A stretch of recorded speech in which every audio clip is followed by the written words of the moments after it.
और बता दें आपको, इस बीच बड़ी खबर आपको बता रहे हैं कि बड़ा खुलासा अमरावती हत्याकांड की जांच को लेकर बड़ा खुलासा हुआ है। जांच से पता चला है कि आरोपी उमेश का सिर कलम करना चाहते थे, साथ ही अगर उसका बेटा बचाने आता तो उसकी भी हत्या की फिराक में थे, लेकिन वारदात वाली जगह पर शोर मचने से आरोपी फरार हो गए। और सूत्रों से यह भी पता चला है कि आरोपी इरफान से पुलिस ने 3 से 4 बार की पूछताछ के बाद उसे छोड़ दिया था, जिसके बाद वो नेपाल भागने की फिराक में था। तो देखिए, अमरावती हत्याकांड की जांच जिस तरीके से जितनी तेजी से आगे बढ़ रही है, उतने बड़े खुलासे हो रहे हैं। उमेश का सिर अलग करना चाहते थे आरोपी, और यह भी बात सामने आई है कि उमेश का बेटा अगर साथ होता तो उसकी भी हत्या की जा सकती थी। हालांकि शोर की वजह से जल्दबाजी में आरोपी भाग जाते हैं। हत्या के बाद इरफान से पुलिस ने पूछताछ भी की। 3-4 घंटों की पूछताछ के बाद उसे छोड़ दिया और वो आरोपी नेपाल भागने की फिराक में था। तो देखिए यहां किस तरह से जैसे जैसे इस पूरे मामले की जांच आगे बढ़ रही है, बहुत बड़ी साजिश इस पूरे मामले में की गई है, और किस तरह से एक के बाद एक चौंकाने वाले खुलासे हो रहे हैं इस पूरे मामले को। फिलहाल ये मामला एनआईए के पास पहुंच चुका है और सातों ही आरोपियों से एनआईए लगातार और कड़ी पूछताछ की जा रही है।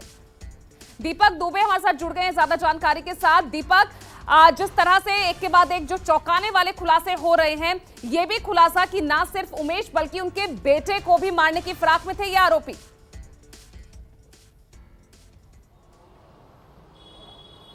जी, पुलिस सूत्रों से जो हमें जानकारी मिली है कि उमेश कोले जब उस दिन 21 तारीख की रात को 10 से साढ़े 10 बजे करीब में अपने मेडिकल शॉप से निकले थे घर जाने के लिए, तो वहाँ पर रेकी लगाए बैठे हुए 3 शख्स उनके शॉप के बाहर मौजूद थे, और 3 जो अलग अलग शख्स थे वो कोने पर मौजूद थे जहाँ पर इस हत्याकांड को अंजाम दिया गया।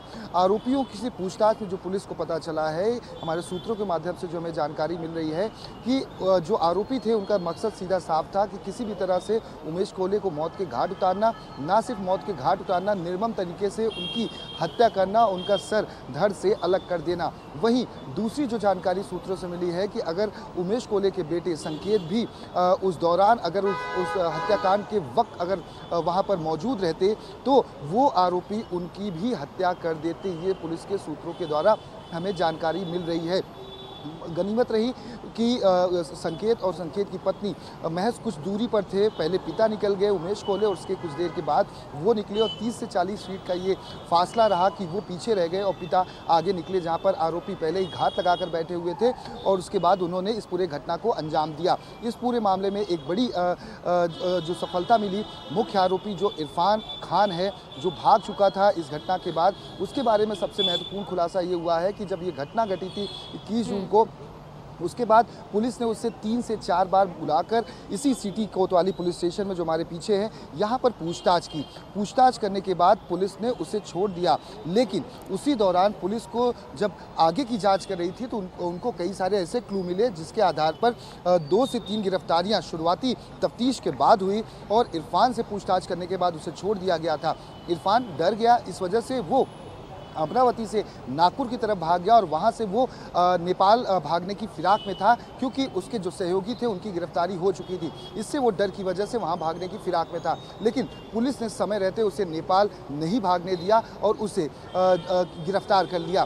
वहीं सबसे महत्वपूर्ण इस पूरे मामले में अब ये हो गया है कि जो शमीम नाम का शख्स है, जो स्कूटी चलाता हुआ दिखाई पड़ रहा है उस सीसीटीवी फुटेज में, अभी भी वो एनआईए के और पुलिस की हिरासत से बाहर है, यानी कि उसे गिरफ्तार नहीं किया जा सका है। अभी तक वो एब्सकॉन्डिंग है। उसने जो अमरावती जिला सत्र न्यायालय है वहाँ पर अग्रिम जमानत के लिए याचिका दाखिल की है, जिस पर 8 जुलाई को सुनवाई होनी है। लेकिन सवाल ये खड़ा होता है कि सीसीटीवी में अगर वो दिख रहा है तो किस तरह से वो अपने को बचने के लिए अब कोर्ट का रास्ता इख्तियार कर चुका है, क्योंकि उसे पता है उसके 7 जो सहयोगी थे वो गिरफ्तार हो चुके हैं। वहीं इरफान के द्वारा 10-10 हज़ार रुपये इन तमाम आरोपियों को दिए गए थे।